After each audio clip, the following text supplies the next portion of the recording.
Sa pangunguna ng ating kapatid, Elder Rene. Elder Rene.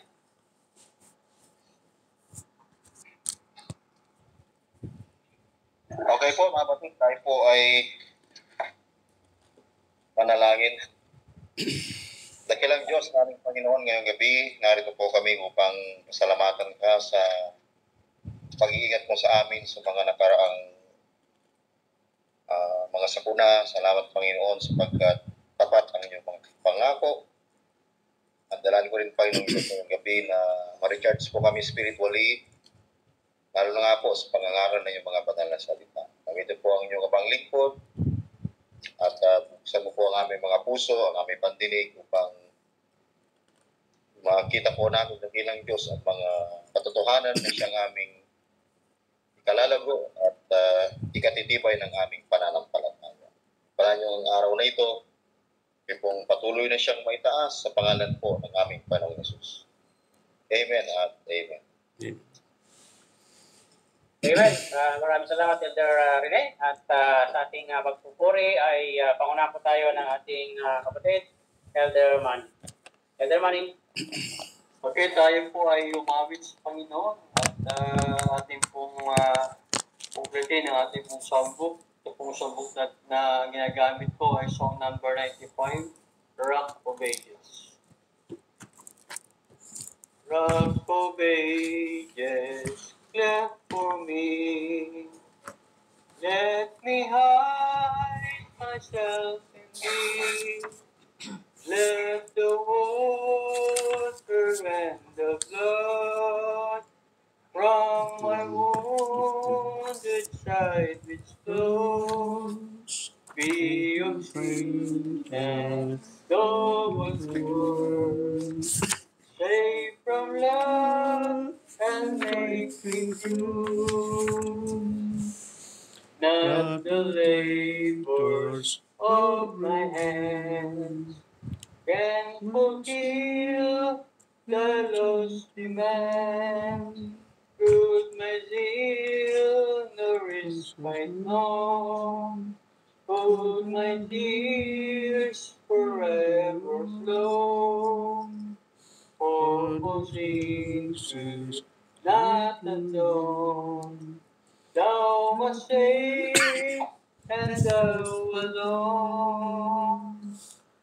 Nothing in my hand I bring, simply to the cross I cling. They could come to thee for dress, helpless look to thee for grace.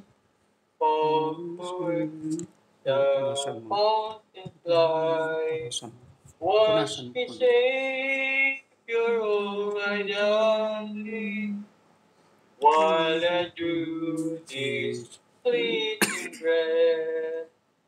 When my eyes shall close in death, when I soar to worlds unknown, see thee on my judgment throne.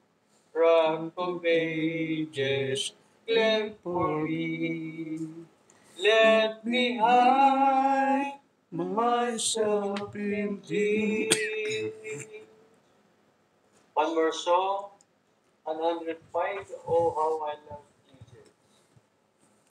Jesus. There is a name I love to hear. Ready, sing. There is a name I love to hear. I love to sing its word. It sounds like music in my ear. The sweetest thing on earth. Oh, how I love Jesus. Oh, how I love Jesus. Oh, how I love Jesus. Because He first loved loved me. He tells me of a Savior's love, who died to set me free. It tells me of His precious blood, the sinner's perfectly. Oh, how I love Jesus. Oh, how I love Jesus. Oh, how I love Jesus. Because He first loved me. It tells me what my Father had in store for every day. And though I tread that dark some path, till sunshine on the way. Oh, how I love Jesus. Oh, how I love Jesus. Oh, how I love Jesus. Because He first loved me. It tells of one whose loving heart can feel my deepest woe. Who in its sorrow bears a part that none can bear below. Oh, how I love Jesus. Oh, how I love Jesus. Oh, how I love Jesus. Because He first loved me. One more song.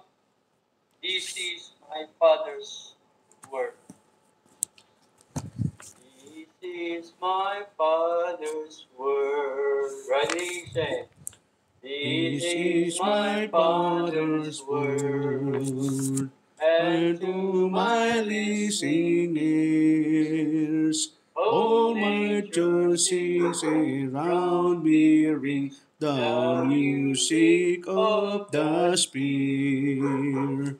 This is my Father's word, I rest me in the town. All clouds and trees of skies and seas, He sounds the wonders round. This is my Father's word.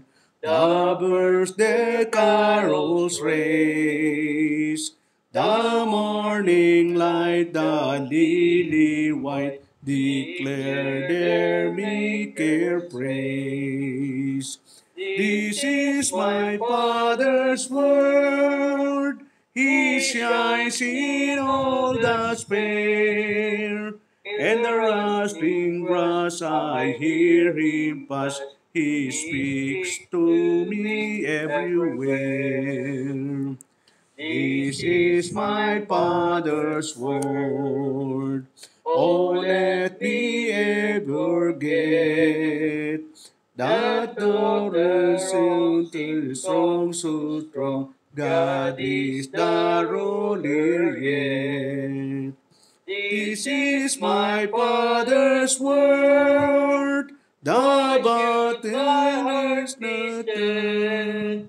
The Lord that is satisfied in every be one. Amen.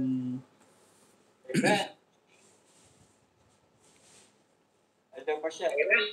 Amen. Maraming salamat, Elder Manny, sa ating pag-awitan, pagpupuri sa ating Panginoon. Okay, mga kapatid, may dumako na po sa ating pakikinig ng mga salita po ng Diyos sa gabi ito. Ianda na po natin ang ating puso at isipan upang namnamin ang ating mapapakinggan na mga salita po ng Diyos sa gabi ito. Akin na pong tatawagin ang ating kapatid upang pakinggan natin at ipahayag ang mga salita po ng Diyos sa gabi ito. Walang iba kundi ang ating kapatid, Elder Jusito. Elder Jusito. Salamat po sa Panginoon at salamat po sa pribilehyo po ito. At magandang gabi sa inyo lahat, mga kapatid. Amen. Purin po ang ating Panginoon.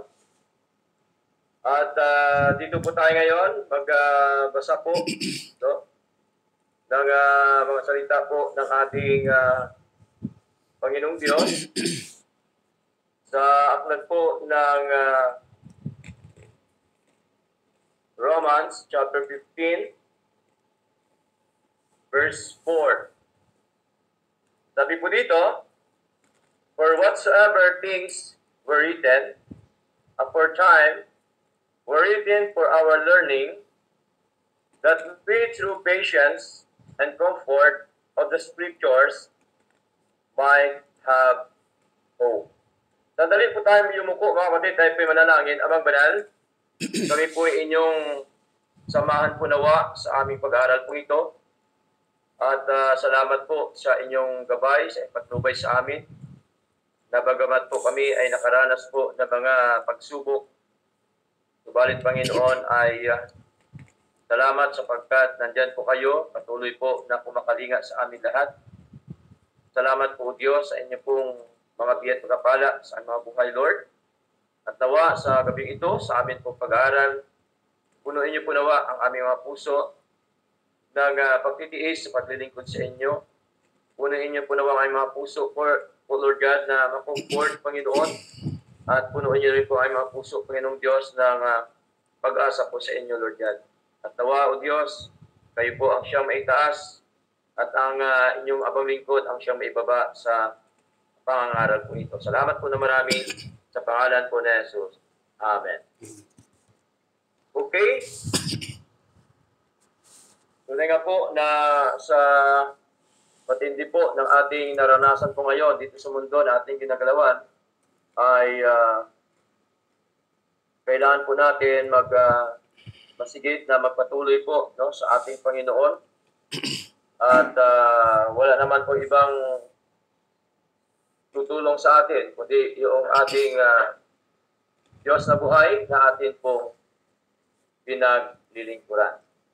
Ngayon sa ating binasa kanina sa Romans chapter 15 verse 4, ay dito lamang po tayo mag-aralan, mga kapatid, isang talata lamang po. At gusto ko po ay maikli lamang sapagkat maikli lang po yung ating oras. At alam po natin na ito po ay sinulat po ni Pablo ang Book of Romans sa lugar po ng Corinto, na kung saan siya po ay nandoon nung time na yon. At ang sabi po dito sa binigay niyang encouragement dito sa Romans chapter 15 verse 4 na siya po ay makita ko natin ang kanyang sinasabi ay ito po ay nagpapaalala sa atin, mga kapatid, na ang lahat ng nasusulat sa banal na kasulatan ay hindi lamang para sa mga tao noong unang panahon, no? Kundi para rin sa atin sa kasalukuyan, no? Lalo-lalo na po sa ating mga naranasan po ngayon. Sa pagitan ng salita ng Diyos, tayo ay tinuturuan, no? Pinapalakas at binibigyan ng pag-asa. No? Ipinapakita ng talatang ito sa Romans chapter 15 verse 4 na bawat bahagi ng Biblia ay may layuning magturo sa atin kung paano mamuhay ng may pagtitiis at pananampalataya sa Diyos kapag tayo ay dumaraan sa mga pagsubok. Ang kasulatan ang nagiging ating gabay at aliw upang patuloy tayong lahat magtiwala sa mga pangako po ng Diyos. At dito po ay sa Romans chapter 15 verse 4, there are 4 important lessons for us to learn. No? Meron pong apat na mahalagang aral o mga aral para sa atin upang tayo po ay matuto, no, sa ating paglilingkod, sa ating pong buhay spiritual. Okay? Kaya po, ang sabi po ng banal na kasulatan ay sabi po dito, whatsoever things were written, Romans chapter 15 verse 4, aforetime were written for our learning, that we through patience and comfort of the Scriptures might have hope. Sapagkat ang anumang mga bagay na isinulat ng una ay nangasusulat o nangasulat dahil sa ikatututo natin upang sa pamamagitan ng pagtitiis at pag-aliw ng mga kasulatan ay magkaroon tayo ng pag-asa. Okay? So dito po, ang apat na malagang bagay po ito na dapat po natin makita. Number one, makita po natin the purpose of the Scripture. No, ang layunin ng Ebanghelyo. Ano po bang layunin ng Ebanghelyo? Ayon po sa ating binasa dito sa Romans chapter 15 verse 4. So the purpose of the Scripture is for our learning, no? Para sa ating ikatututo. Bakit po? Kapag nasabi po ni Pablo, whatsoever things were written aforetime were written for our learning, no? Sa atin pong ikatututo. Kaya po mahalaga na matuto po tayo sa mga salita po ng ating Panginoon. Kaya ang dahilan kung bakit tayo po ay nagpapatuloy, no, sa pag-aaral, pakikinig, pagdalo sa gawain ng Diyos, may sa pamumuhay, mga aral ng Diyos upang tayo po ay matuto sa mga aral po ng ating Panginoon. Sapagkat napakahalaga sa isang anak po ng Diyos na tayo po ay matuto ng kanyang mga aral po, mga kapatid. Now, the Bible is not just history, but a living lesson. No? Ito po ay buhay na aral sa buhay po natin, and it is written for doctrine, correction, and instruction of righteousness. No? Atin pong lagi binabasa po ito, 2 Timothy chapter 3 verse 16 up to verse 17, na kung saan po ay sabi po ng ating kapatid na Pablo, all Scripture is given by inspiration of God and is profitable for doctrine, for reproof, for correction, for instruction in righteousness, that the man of God may be perfect, truly furnished unto all good works. Kaya dito po makita ho natin na kung bakit talaga hong ang Scripture, ang salita po ng Diyos, para po sa ating katututo, kasi po, ito po ay malinaw na number one, ito po ay binigay sa atin ng Panginoon. All Scripture was given by God. No? Binigay po ito ng Diyos, hindi po ito tao ang nagbigay, kundi ang Diyos na kung saan po ay ginamit lamang ang mga tao.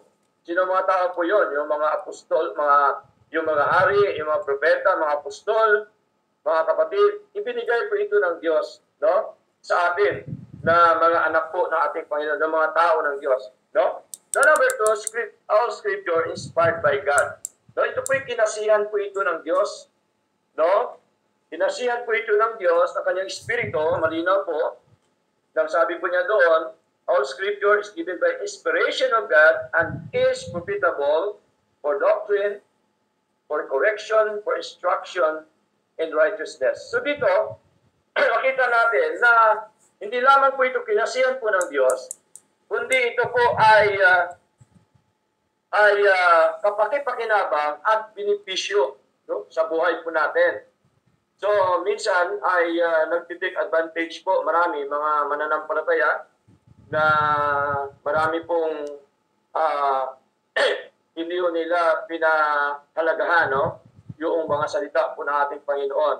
Hindi po nila alam na ang salita po ng Diyos ay napakahalaga sapagkat ito po ay kinasihan po ng Diyos, sinasabi po ng ating Panginoon sa pagitan po ni Pablo, at ito po ay kapakipakinabang at benepisyo po sa atin. No? Number 3, the Scripture consists of doctrines and practices. No? Bukod po sa history during the time, sa Old Testament po, no, ay napapaloob din po dito yung mga doktrina po ng ating Panginoon at of course yung ating pamumuhay, yung mga practices natin sa ating paglilingkod na ito. No? The scripture, number 4, the scripture was addressed to the man of God. Ito po ay naka-address sa tao po ng Diyos. No? Sapagkat kung hindi ka tao ng Diyos, malabo na pakinggan mo ang mga aral po ng Diyos. Kaya ang mga nakikinig ng salita ng Diyos ay sa Diyos po yun. Ibig sabihin, mga anak po ng Diyos o mga tao po ng Diyos. So, malinaw po dito na dapat po nating patuloy po no, na pag-aralan, saliksikin, no, ating basahin, ating sa pamumuhay, ang mga salita ng Diyos, at bagamat po, minsan marami po tayong mga struggle, mga problema, siluranin, pagsubok po sa buhay. Mga kapatid, huwag natin kalimutan na ang solusyon ay hindi po natin makita doon sa mga tao. Ang solusyon ng lahat ay makita po natin, mga kapatid, sa mga salita po ng ating Panginoon. Kaya mahalaga ay tayo po ay magpatuloy. Katulad po sa sinabi po ni Pablo sa 2 Timothy chapter 3 verse 14. Sabi po niya, but continue thou in the things which thou hast learned. No? Sinabi po niya ito kay Timoteo. And of course, no? Doon din po sa church. At ang sabi ho dito, and has been assured of knowing of whom thou hast learned them. Halina po na sabi po ni Pablo na dapat manatili ka no, sa mga bagay na iyong pinag-aralan o natutunan at sa pinagkaroon mo ng katunayan, yamang nalalaman mo kung kanino mo natutuhan. Of course, yung mga natutuhan po natin, galing po sa Diyos. Galing po sa Kanya mga salita. Kaya salamat po sa Lord sapagkat tayo po'y natututo no?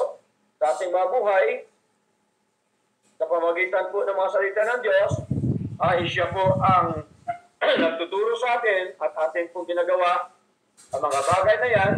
Kaya dapat ay lagi po natin gawin mga kapatid sa ating paglilingkod na ito. Kaya po, sinabi din po ng ating Panginoon mga kapatid sa Kanyang mga alagad dito po sa aklat ng Matthew chapter 11 verse 29 o verse 28. Pisan po natin, sabi ni Lord, come unto me. No, may pananawagan po si Lord. Be all ye that labor and are heavy laden, and I will give you rest. So, walang iba kung magbibigay sa atin ng kapahingahan, kundi ang ating Panginoon. Kaya po, may pananawagan po si Lord, sa anumang klase yung mga trahedya, mga problema, sugaranin, dapat po tayo lamang lumapit sa Lord at sa Kanyang mga salita. Kapagkat ang sabi po dito ni Lord, verse 29, take my yoke upon you and learn of me. Mag-aral kayo sa akin. So, gusto ni Lord, mag-aral tayo sa Kanya, ng Kanyang mga salita. Importante po yon yung ating pag-aaral. Importante po yung ating pagsasaliksik no? ng mga salita po ng Diyos. Tingnan niyo po, sa pagitan po ng ating pagsasaliksik sa biyaya po ng Diyos, ay tinuro po sa atin ng Panginoon kung paano tayo iniligtas, mga kapatid, no? Doon sa impyerno kung paano tayo binigyan ng Diyos ng kaligtasan at buhay na walang hanggan. Halimbawa po, sabi po dito sa John chapter 5, no? Verse 39, no? Sabi po dito, search the scriptures, for in them ye think ye have eternal life, and they are they which testify of me. No? Sabi po ni Lord, saliksikin ninyo ang mga kasulatan, kapagkat iniisip ninyo na sa mga yaon ay meron kayong buhay na walang hanggan. So, ang ibig sabihin po, sa ating pagsasaliksik ay makita ho natin ang mga ginawa po ng ating Panginoon para sa ating kaligtasan. Hindi yung saliksikin mo para ka maligtas, hindi ho. Kundi, ipahayag ni Lord sa atin sa pagitan po ng ating pagsasaliksik na Kanya po mga salita na tayo pala ay merong buhay na walang hanggan na ginawa po ang ating Panginoon. Sapagkat ang sabi po niya dito, at ang mga ito ay siyang nagpapatotoo tungkol sa akin. Ibig sabihin po, Kanyang ginawa, mga kapatid, sa mga ginawa po ng ating Panginoon, mga patutuo po niya, ay dito po dapat nating saliksikin, no?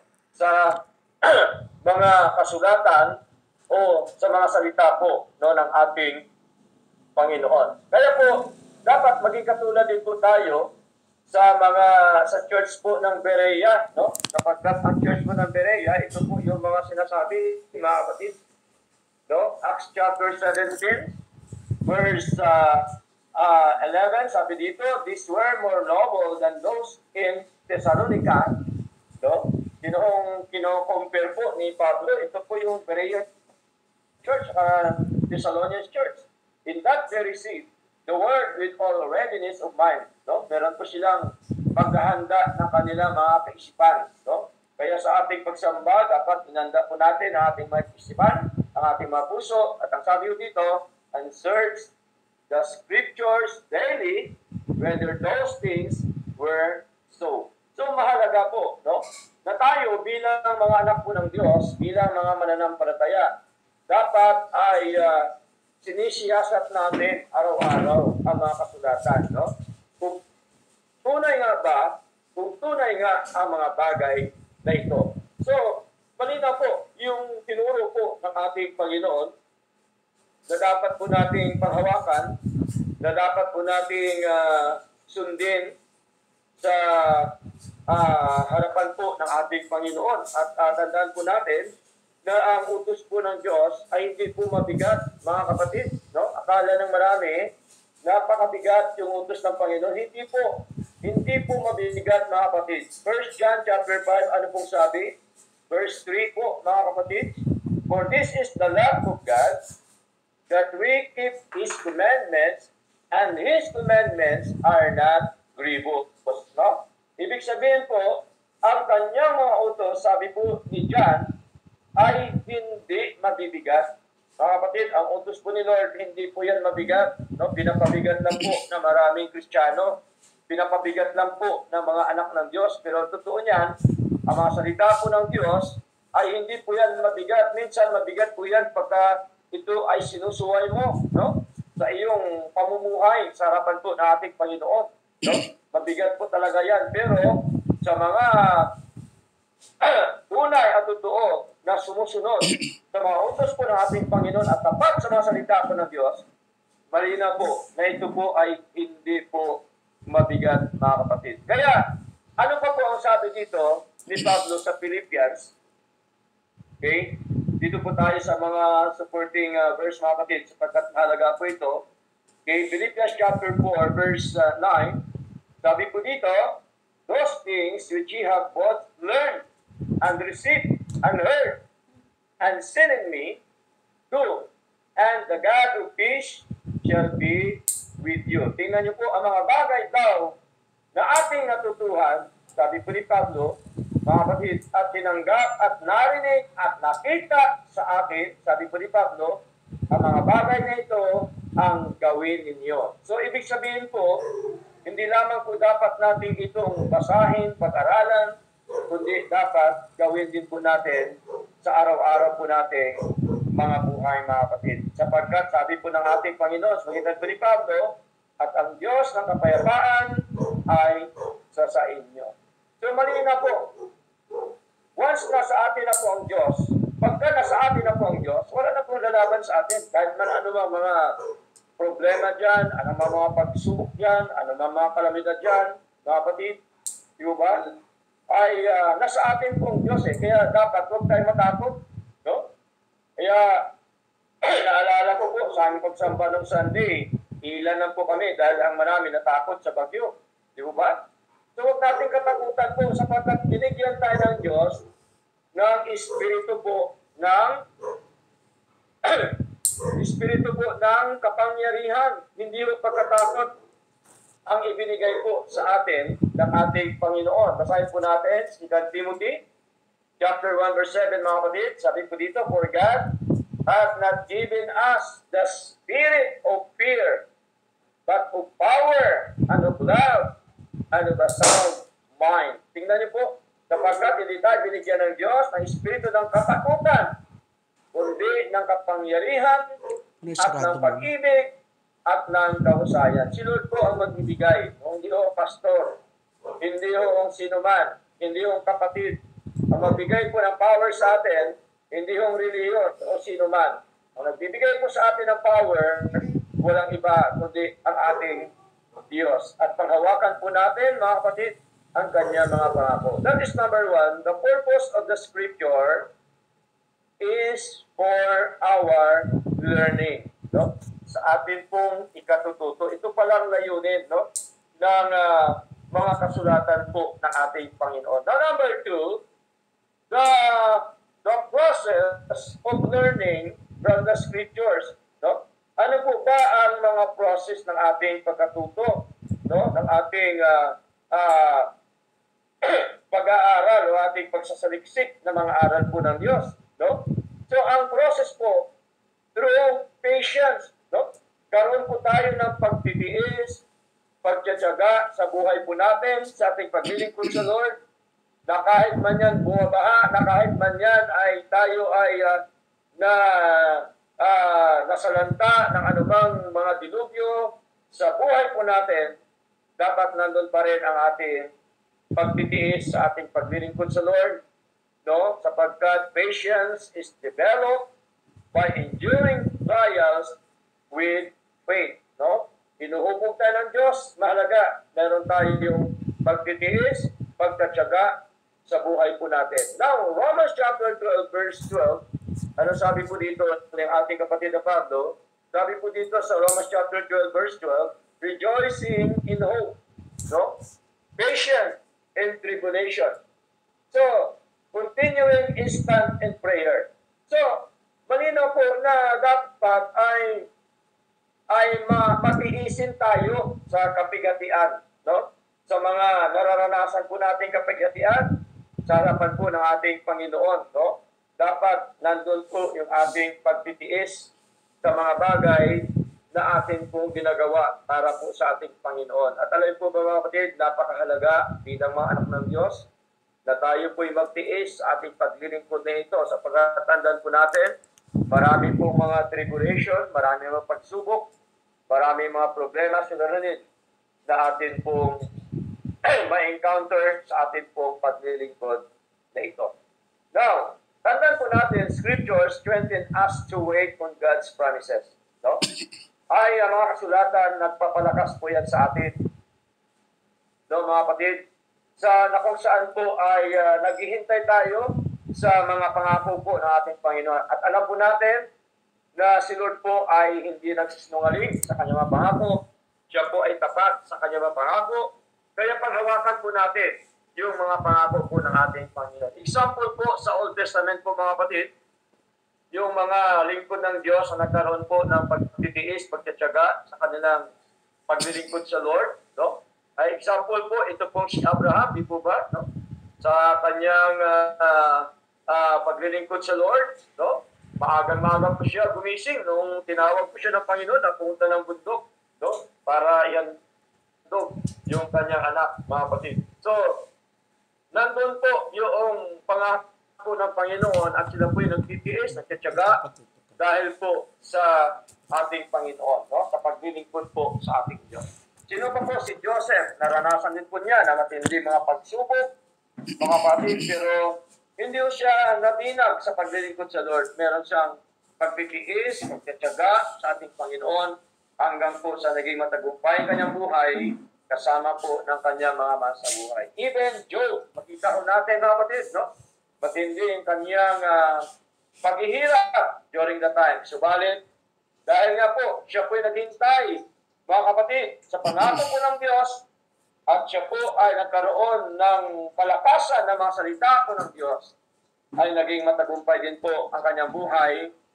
Bago po siya mamatay, mga kapatid, dinoble pa po ni Lord yung kanyang mga ari-arian, yung mga kanyang kabuhayan, at ganon din sa kanyang anak ay binalik po ng ating Panginoon ng masigit pa na magaganda sa una. Kaya ganon po ang mga pangako po ng Diyos na dapat po nating panghawakan. Kaya po, ang process, lahat naman po may process ating paglilingkod po, mga kapatid. Hindi naman po instant yan, mga minamahal. No? Ang instant lang po, mga instant noodles, na instant coffee, pero yung sa paglilingkod sa Diyos, walang instant yan. May process po yan, mga kapatid. Kaya mahalaga yung scripture. Kaya mahalaga yung mga salita po ng Diyos na atin pong panghawakan, ating pong saliksikin, ating basahin, ating pag-aralan, at ating isa pamumuhay sa ating pong paglilingkod na ito. So, dito natin makita ang mga pagsubok ng mga dating lingkod ng ating Panginoon. Maging din po sa ating panahon ngayon, mga kapatid, ay matindi po mga pagsubukan. Marami pa pong darating sa atin, kaya dapat po ay maging matatag tayo at patuloy po tayo na manangan sa mga salita, sa mga aral po ng ating Panginoon. Hindi lamang po patience, no? Na kung saan ay matutunan natin sa mga salita po ng Diyos, kundi comfort din po, mga kapatid, no? Through patience and comfort of the Scriptures. So, ang nagkukumport po sa atin, maliban po ang Diyos, maging po yung kanyang mga salita, yung kanyang written word. Mahalaga po yun, mga kapatid. Kaya po, huwag nating isnabil, huwag nating isantabi ang salita po ng Diyos, huwag nating ilagay sa tokador hanggang sa nalikabukan lamang, kundi atin po itong basahin, atin pong saliksikin, ating alamin kung ano po ba ang mga isinulat po ng Panginoon para po sa kanyang mga anak. Kaya dito po ay ang salita po ng Diyos ay nagbigay po sa atin na encourage, mga kapatid. God's word encourage and reassures us in times of weakness.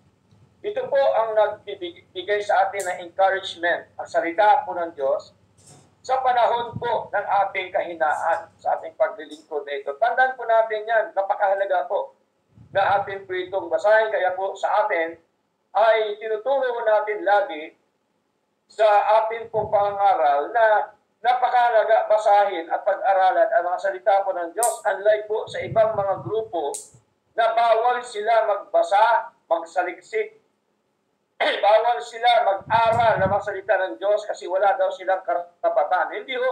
Hindi totoo po yan, mga kapatid. Tayong lahat ng mga anak ng Diyos, merong karapatan na mag-usisa, magsaliksik, magbasa, mag-aral ng mga salita po ng Diyos upang ating makita ang mga katotohanan ng ating Panginoon. Mahalaga po yan, mga kapatid. Kaya huwag tayong maniwala roon sa mga sinasabi nila. Ang totoo niyan, kaya binabawalan nila para po hindi ho sila mabisto sa kanilang mga maling aral at sa kanilang mga maling doktrina. So, God's word encourages and reassures us in times of weakness. Basahin po natin ang aklat po ng Psalm sa Lumang Tipan, mga kapatid. Sabi po dito ni David, Psalms chapter 119, okay, verse 50, sabi po dito, sa wikang Tagalog, ito'y aking kaaliwan, no? This is my comfort. Sabi po ni David, ito'y aking kaaliwan sa aking pagkapighati, sapagkat binuhay ako ng iyong salita. Tingnan niyo po, no? Pagka meron po si David kapigatian sa buhay, tandaan po natin, malinaw po na kinukumport siya ng mga salita po ng Diyos. Verse 51, sabi dito, ang palalo ay dumuwahaging mainam sa akin. No? Gayon may hindi ako hihiwalay sa iyong kautusan. So, mahalaga po kasi ang utos po ni Lord, mahalaga ang kautusan ng ating Panginoon. Kaya, the reason why, sinabi po ni Lord, sa pagitan po ni Haring Solomon, sa Ecclesiastes chapter 12, verse 13, malinaw po roon na ang buong katungkulan po natin, tandaan po natin, yung matakot sa Diyos at sundin ang kanyang kautusan. Kaya sabi dito, let us hear the conclusion of the whole matter, fear God and keep His commandments. For this is the whole duty of man. Sinong man? Yung man of God. Tao ng Diyos tayo. So, ito po ang buong katungkulan po natin. Matakot sa Diyos at sundin ang kanyang mga kautusan. Now, comfort comes through God's promises of His presence, protection, and deliverance. So nakita ho natin ang pagpuprotect sa atin ni Lord doon sa bagyo, sa anumang mga sakuna. Subok na po natin si Lord sa buhay po natin, kaya walang dahilan para hindi po natin isundin ang mga salita po ng ating Panginoon. Siya po lamang ang magkukumport sa atin, anuman ang ating mga naranasan, mga kapatid. Malaga po yung mga salita ng ating Panginoon. David found comfort in God's Word while in distress. Tingnan niyo po, salita po ng Diyos ang nagpo-comfort po kay David, maging po sa mga una pang lingkod ng ating Panginoon. Kaya sabi po dito sa 2 Corinthians, mga kapatid, no? Sa Bagong Tipan, 2 Corinthians chapter 1 verse 4, okay? Sabi po dito ay who comforted us in all our tribulation, that we may be able to comfort them which are in any trouble with the comfort wherewith we ourselves are comforted of God. Sabi po ni Pablo yun. No? Si Pablo, ganun din. Matindi rin karanasan niya, no? Sa paglilingkod sa Lord. No? Wala pa sa kalintingan ni Pablo ang kanyang naranasan, kay naranasan na, kaysa naranasan natin. Kapatid, at sabi po niya, kung bakit niya sinabi ito, kasi naranasan po niya. No? Naranasan po ito ni Pablo. Kaya sabi ni Pablo na siyang umaaliw. Sino siya? Ang Diyos. No?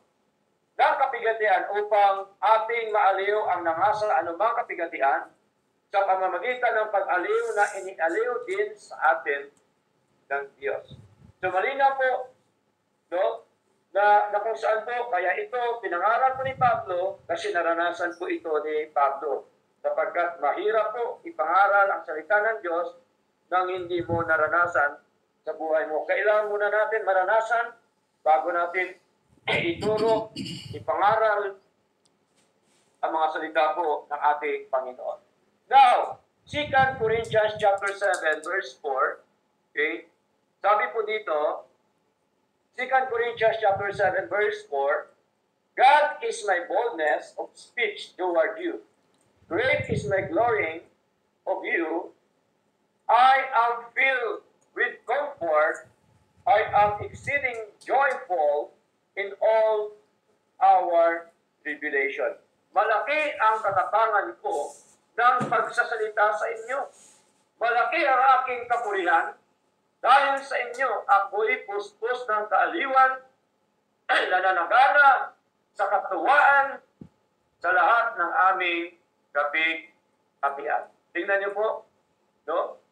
Kung walang comfort si Pablo, kung di siya nakukomfort ng salita ng Diyos, kung di siya nakukomfort ng Diyos, sigurado po, mga kapatid, ay wala po siyang kaaliwan, wala po siyang katuwahan sa kanyang naranasan po ng kapigatian, sa kanyang paglilingkod sa Lord.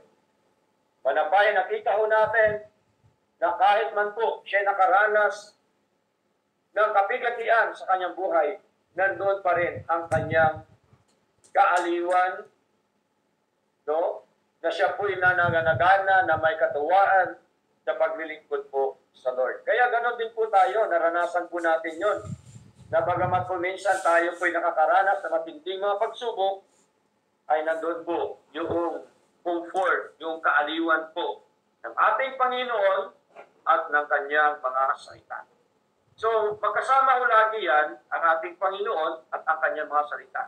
Hindi po pwede na maniwala lang tayo sa Diyos, and yet, hindi ka naniniwala sa salita ng Diyos. Hindi po pwede yan. Kailangan magkasama po ang Diyos at saka ang kanyang mga salita. Kasi po, galing sa Lord po yan eh. Galing sa Diyos po yan ang kanyang mga written revelation. No? Mga patutuo po niya yan. Mga karanasan ng ating Paiso Kristo, mga karanasan ng mga hari, mga propeta, at mga apostol na siya din naman ibinahagi po sa ating mga kapatid. So malinaw po, the process of learning from the Scripture through patience and comfort. So nagkaroon tayo ng pagtitiis at kaaliwan sa mga kasulatan po ng ating Panginoon. Now, number 3, the product of God's Word in our lives. No? Ano ba ang produkto ng mga salita ng Diyos sa ating mga buhay, mga kapatid? Okay? Ano ang produkto? Sabi po ni Pablo sa Romans chapter 15 verse 4, "By have hope." Magkaroon tayo ng pag-asa sa ating Panginoon. Magkaroon tayo ng pag-asa sa mga salita ng ating Panginoong Diyos na buhay. Kaya po, magalak tayo sa ating pong mga pag-asa. Sabi po ni Pablo sa Philippians chapter 4 verse 4, at sabi niya dito, "Rejoice in the Lord always, and again, I say rejoice." Tingnan niyo po, no? Magalak tayo lagi dahil sa pag-asa na binigay po ng Diyos sa atin. Romans chapter 5 verse 2, sabi po dito, "By whom also we have access by faith into this grace wherein we stand." So meron na po tayong access sa pananampalataya, sa biyaya po ng Diyos sa kapatid. Kaya tayo, nakatayo po ngayon, and rejoice in hope of the glory of God. So dapat po tayo ay magkaroon po, mga minamahal, ng katayuan at kagalakan sa pag-asa sa kapurihan, sa kalahatian po ng ating Diyos. Kaya salamat sa Lord dahil patuloy po tayo niya binibigyan, pinupuno ang ating mga puso ng pag-asa sa pamamagitan po ng kanyang biyaya. Hope is the anchor of the soul. No? Ang pag-asa ay anchor po siya, no? Yung nakita niyo pong anchor sa dagat, mga barko, di ba? Yun po ay anchor sa ating mga kaluluwa. Tandaan po natin, mga kapatid. Okay? So basahin po natin, Hebreo. Ano po sabi ni Pablo, mga kapatid? Chapter 6, verse 19. No?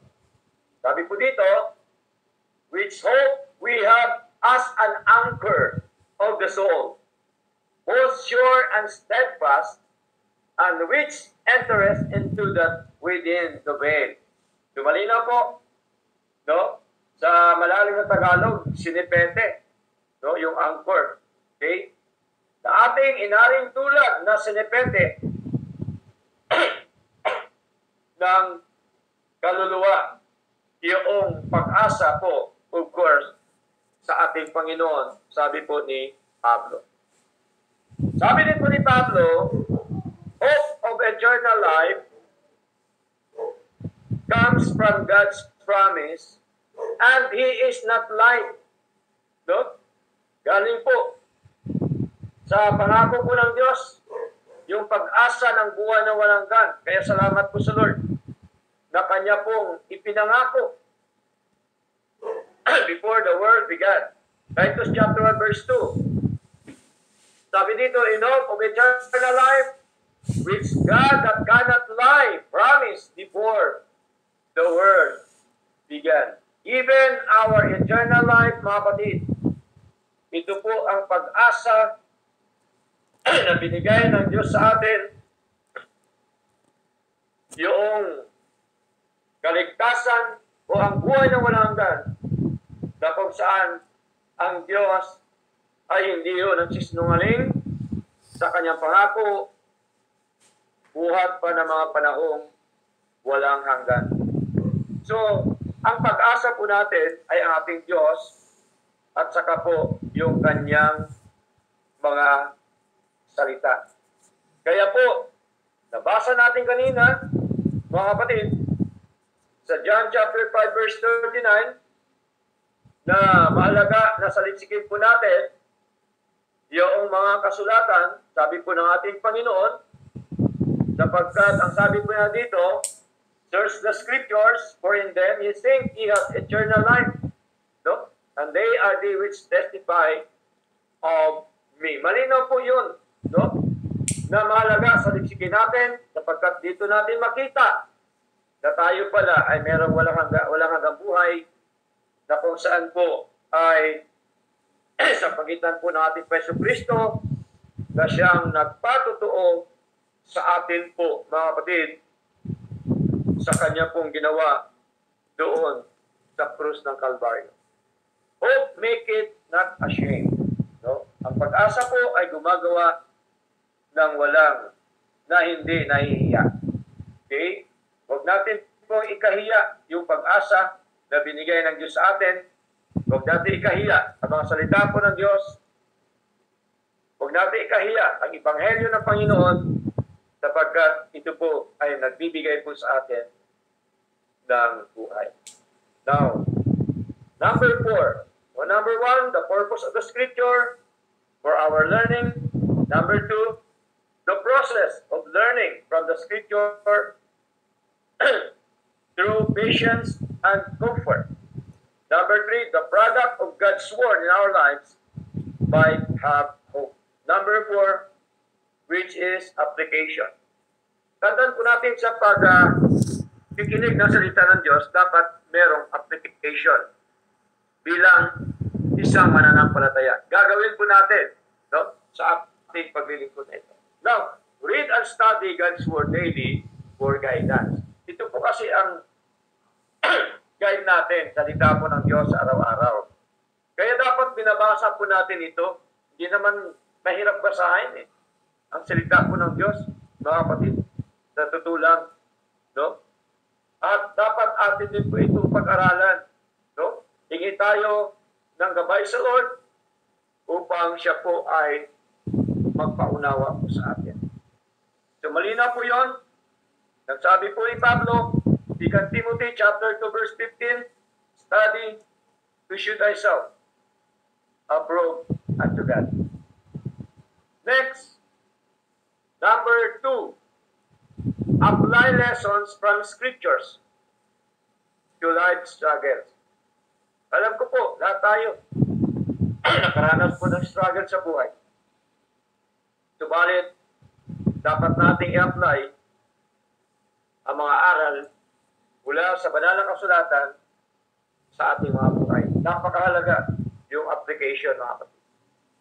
Number 3, trust the promises of God for comfort in trials. Magtiwala tayo sa mga pangako ng ating Diyos. Sapagkat ating nabasa kanina, ang Diyos po ay hindi nagsisinungaling. Ang tao nagsisinungaling, ngunit ang Diyos ay hindi po nagsisinungaling. Siya po'y banal at siya po'y tapat sa kanya pong mga pangako. Number 4, live with hope. Rooted in Christ and His Word. Buhay tayo, banahan tayo, na may pag-asa at nakaugat kay Kristo, dapat ang ating pag-asa at sa kanya mga salita. Now, let's go to our conclusion, mga kapatid. The Scriptures are given not just for knowledge, but to produce patience, comfort, and hope in the believer's life. Magandang gabi po sa inyo muli lahat. Salamat po sa Diyos sa kanyang lahat na karangalan at paratihan. Brother Marchan. Amen. Maraming salamat.